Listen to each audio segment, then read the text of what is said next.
A good day to you. How have you been? And thank God it's Friday. So, what are your plans for the week? And I hope they are cool. So, today we'll just continue on this parable, this same parable of the rich fool.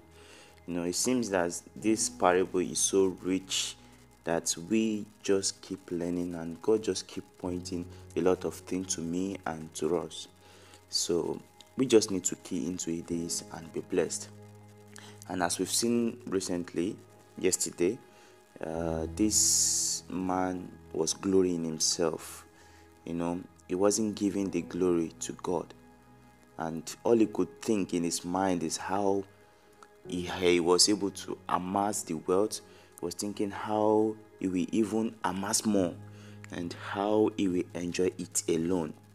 And if we read that Luke 12 verse 19, it tells us of all these things.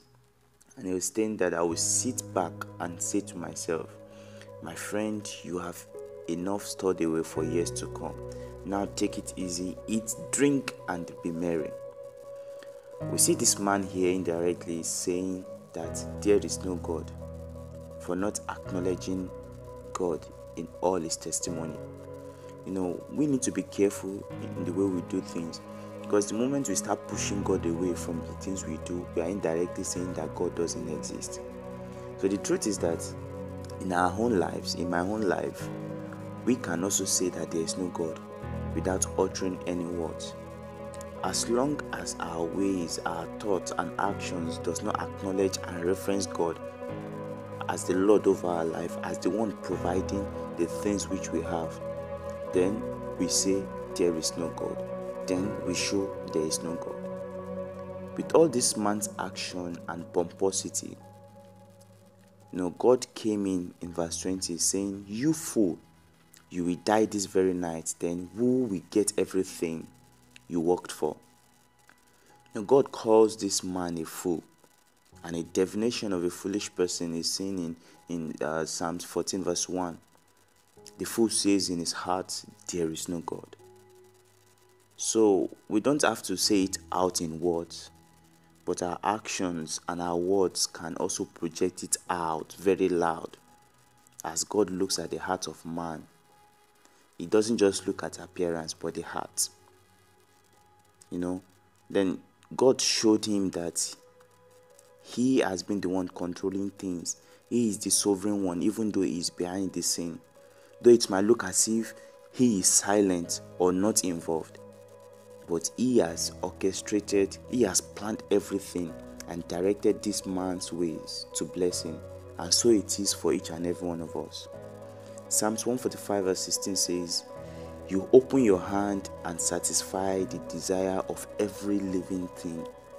And that's just exactly what God does. He is the one that satisfies us and satisfies our desire. 1 Chronicles 29:12 also says that both riches and honor comes from you, and you rule over all, and in your hand is power and might, and it lies in your hand to make great and to strengthen everyone. It is also the Lord that gives and takes life as it pleases him. So God demanded this man's life because he wasn't a good steward. All we are like the three servants, as we've seen in the parable. This man he isn't a good steward. From the three servants, we see one was given 5, one was given 2, and the last was given 1. But amongst these 3, 2 were faithful, and 1 is found unfaithful with what God has given him. So the question is, are you faithful? Am I faithful? We all have a measure of gifts, and it doesn't have to be huge money, but with whatever skills, talent, money, and anything we have, we need to acknowledge God and use it to bless others. So finally, Jesus ended this parable with these words. Yes, a man is a fool to store up earthly wealth, but not have a rich relationship with God. So I'm encouraging and challenging you to have a rich relationship with God and forget every other thing. God bless you and remain blessed.